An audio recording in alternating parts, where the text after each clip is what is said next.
Ang pinakabagong political preference survey ng Okta Research Group tiyak na pagpepiyesta na naman ng mga magkakalaban sa politika.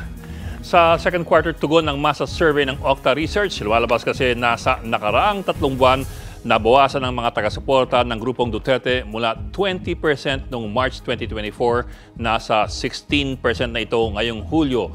4 percentage points po ang binaba. Sa kabilang dako, ang suporta naman para sa grupong Marcos ay lumakas naman mula po sa 31% noong Marso, umakit ito ng 5 puntos sa 36%. Siyempre, ang tanong ng mga magkakabangga sa politika, ang suporta po ba sa mga Duterte ay direktang lumipat sa mga Marcos? Madali sanang sabihin yan, pero mahirap ang patunayan sa mga datos. Anong dahilan ng pagbabago? Ang sabi po ng Okta Research, maaaring dahil yan sa walang patid na bangayan ng dalawang panig magmula po noong Enero. Pero maaaring dahil yan sa ilang mga programa na pinatupad ng gobyerno.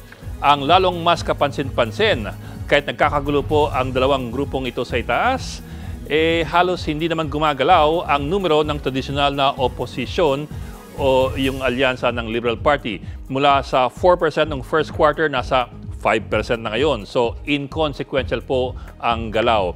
Ang malinaw po dito, kung nagagawan man ng suporta ang dalawang dating miyembro ng unit team, hindi naman nakikinabang ang dating oposisyon.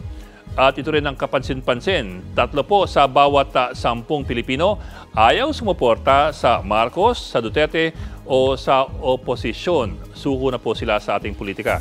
Mas gugustuhin po nilang matawag na independents. Tapos meron pang 13 or 15% na ayaw tumaya sa kahit sino.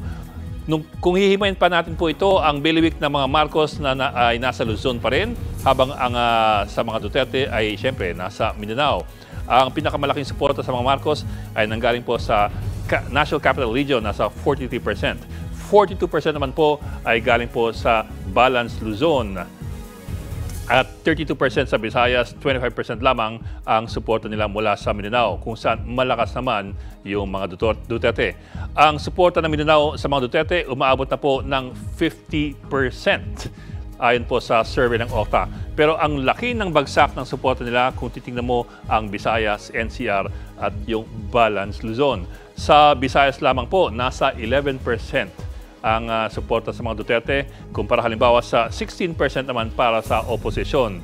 Tandaan ng mga Duterte ay nagmula po talaga sa Visayas bago mapunta sa Mindanao ang ama ng dating Pangulo. Sa mga ayaw sa mga Duterte, Marcos or oposisyon, pinakamarami sa kanila ay nando po sa Visayas. Higit 4 sa bawat 10 taga roon. Higit 3 naman sa bawat 10 ay nasa NCR at sa Balance Luzon. Sa mga hindi alam o ayaw sumagot, karamihan sa kanila ay nasa Balance Luzon at 1% naman ay galing po sa Visayas. Isa na ba itong trend? Mababawasan pa ba ang mga numero ng mga Duterte? At mangungulilat ba ulit ang oposisyon? Hindi pa naman sapat ang datos para magtimbang. Nakita pa lang natin ang resulta sa 2 quarters ng taon at meron pa pong 9 na buwan bago ang 2025 elections. Ang dami pang pwede mangyari at nangyayari at marami pang mga putik na naglalabasan. Mga kapatid, Ed Lingaw po, maging maalam at may pakialam sa mga napapanahong balita sa ating bansa. Para sa mas malalimang pagtalakay at paghimay sa mga issue at headlines, tumutok lamang at mag-subscribe sa social media pages ng News 5.